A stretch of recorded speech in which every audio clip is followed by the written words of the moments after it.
Tarehe ni 15 mwezi ni wa 4 mwaka 2026. Tuko katika maeneo ya Ziwa la Ng'ombe. Hii ni Nyali sub-county, kaunti nzima ya Mombasa. Shughuli ni nyingi kuhusiana na matayarisho mbalimbali kuhusiana na mafuriko ambayo tunayashuhudia kila mara kwa mara. Tahadhari zimeweza kutolewa, lakini je, siku ya leo tunataka tuangalie wanajamii na viongozi katika maeneo haya wana yepi ya kusema. Mimi kwa majina naitwa Bernard Omolo. Mimi ni chief wa eneo la Maweni location ambayo ni Ziwa la Ng'ombe, na hapo ndio nakulinda mpaka kwa saa hii. Hapo ndio eneo langu la kazi. Shughuli ya leo kusema kweli ina maudhui mambo ya climate change, na kusema kweli mimi area yangu ya Ziwa la Ng'ombe kweli imekuwa affected sana na mambo ya mafuriko, kwa vile eneo langu liko chini, alafu na nyumba pia zimejengwa kiolela. Sasa wakati wa mvua maji zinaingia mpaka ndani za manyumba na zina affect watu na magonjwa na mambo mengi. So, hali ya weather vile iliko katika kwa jumla, ningehimiza watu kuwa wasipuuze mambo.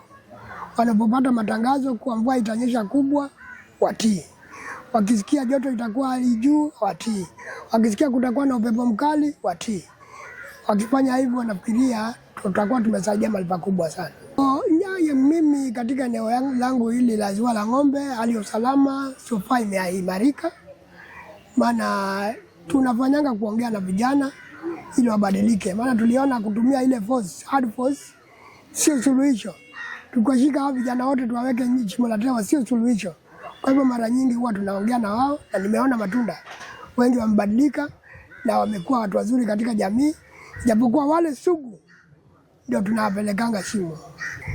Kwa jina ni Enos Opio, mratibu wa miradi pale Dream Achievers Youth Organization, ambalo ni shirika lisiokuwa la kiserikali. Leo hii nafikiria tumekutana hapa maeneo ya Ziwa la Ng'ombe, na hususan tumekutana kujaribu kuongea na jamii, kwa sababu chini ya mradi ambao unaitwa Daraja, ambao unafadhiliwa na Resurgence kupitia WISA, ni mradi ambao unagusia masuala ya weather climate information. Tulifanya kitu ambacho kinaitwa baseline survey, ambacho kilikuwa kinatathmini hali iko vipi nyanjani tukianza huu mradi. Je, watu wanapata jumbe hizi ama information hizi za masuala ya weather na climate wapi na vipi, na je wanazitumia vipi? Sasa ile ripoti leo tumekuja kwa kitu ambacho kinaitwa validation ya hiyo baseline report. Na katika validation ni kujaribu kuangalia kwa yale tuliyoyanasa kutokana na gumzo ambalo tumekuwa na wao katika masuala ya focus group discussion na vitu kama vile. Je, ile ripoti inaonyesha picha halisi ilivyo kule nyanjani? Na katika maongezi yetu leo tumeona kweli ni kweli kuwa yale ambayo tuliyanasa ndio yale ambao wananchi wa maeneo ambao tunafanya ikiwemo humu Bombolulu ama Ziwa la Ng'ombe, Maweni, kule Junda na maeneo mengine ambayo tutaenda, kuwa moja ya vitu ambavyo vinaathiri pakuu kulingana na masuala ya tabia nchi ama hali ya hewa ama anga ni kuwa kuna mafuriko, na mafuriko yamekuja na athari mbalimbali tu, sio kukosesha watu kazi, sio watu kuhamishwa sio mikurupuko ya magonjwa haya kama vipindupindu na mambo kama yale. Na pia tumeona ni pengine vitu gani ambavyo vinachangia mambo kama yale. Tumeona pia kuna kujenga kiholela, kuna kuzibika kwa yale mabomba ama mitaro ya maji, na tumeuliza jamii ni vitu gani wanafanya, na imekuwa tu baadhi ya vitu ambavyo wakipata zile jumbe wanaweza kufanya, ikiwemo kusafisha zile bomba ama mitaro ya maji ili kwamba maji yapite kwa wepesi, kutumia zile onyo ambazo zinatoka katika department ambao Kenya Meteorological Department, ambao hufanya sana tabiri za hali ya hewa, ili kwamba wapitishe zile jumbe. Kwa majina mimi naitwa Linda Indimoli, nafanya kazi na Dream Achievers Youth Organization kama project coordinator wa mradi wa Daraja.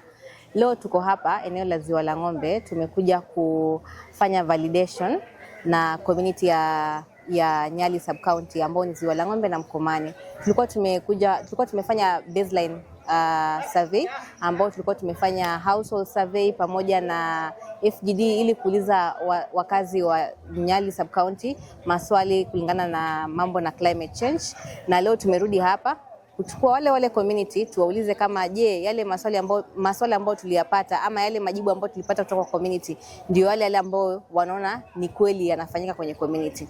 Wanafurahi kwamba community imejitokeza na kuna vitu ambavyo tulikuwa tujavipata tumeviongeza katika ile finding yetu, na baada ya hapa tutakuwa tunaenda katika eneo la county pia kueleza kwamba haya ndio maswali ambayo yalipatikana, na tutakuwa tunaangalia ni vipi huu mradi utakuwa wasawa ukiwa uko na maoni kutoka kwa both county na pia community at large. Kwa majina kamili naitwa Wilson Juma, natoka Mkomani, na kulingana na vile hii mvua ikinyesha, sisi kama walemavu huwa tunapata changamoto nyingi sana. Hasa wakati wa baridi, kwa wale wamefanywa upasuaji wao wanaumwa, wenye wanatumia hizi vyuma, na hasa wakati wa kutafuta kupata malisha yao ya kila siku inakuwa ni ngumu. Kwa hivyo tunaomba kama kunaweza kuwa na wakati imetokezea wakati kama huu, ili waweze kufikia wale wenzetu kama msaada wa chakula, mambo ya kulipiwa nyumba, baadhi wale wamekodisha, na yale mazingira huwa ya karibu na mahali amepandisha kama choo lazima iangaliwe, na choo kukuta mtu mlemavu anatumia choo moja na wapangaji inakuwa ni changamoto kwao. Hizo ndio shida huwa inatukumba sana wakati wa mvua. Mradi kama huu imekuja saa hii, kama imekuja pia iweke changamoto kama hizo choo na yale mazingira mema, na kama ule mwenye anaweza fanya biashara ainuliwe pia, itakuwa imemsaidia mahali pakubwa sana. Kwa majina naitwa Bahati Kazungu Kalume, mimi ni mkazi wa Ziwa la Ng'ombe, mzaliwa wa hapa. Kusema kweli mafuriko yameathiri hili eneo. Tukiangalia hata tuna shule yetu hapa nyuma yangu ambayo ni Ziwa la Ng'ombe. Saa zingine mafuriko yakiwa mengi vile, inabidi sisi kama wazazi tunachukua jukumu la kubeba mtoto, kumtoa nyumbani umpeleke shule, then lunch time pia umuendee tena shule. So inakuwa ni kibarua kikubwa sana sisi kama wazazi ama wakazi wa Ziwa la Ng'ombe tunapitia. Jambo la pili, mafuriko pia yameathiri kuna hospitali yetu pale Ziwa la Ng'ombe. Unapata kuna changamoto kubwa sana hata madaktari pia kuingia katika zile sehemu kufanya kazi.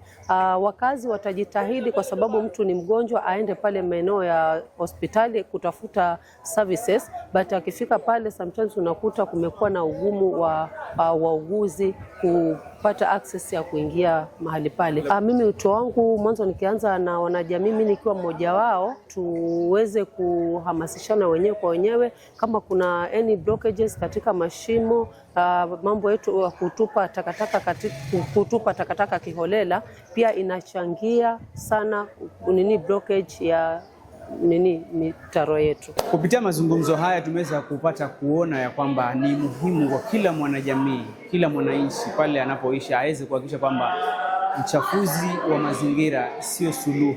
Katika matayarisho ya kuweza kuepuka mafuriko katika nyumba tunazoishi, ni jukumu la kila mmoja kuweza kuchukua hatua. Jukumu ni lako wewe mkazi wa maeneo haya ambayo yanaathirika na mafuriko, kuweza kuhakikisha kwamba unatunza mazingira. Mimi ni Rajabu Waziri na hii ni Diary.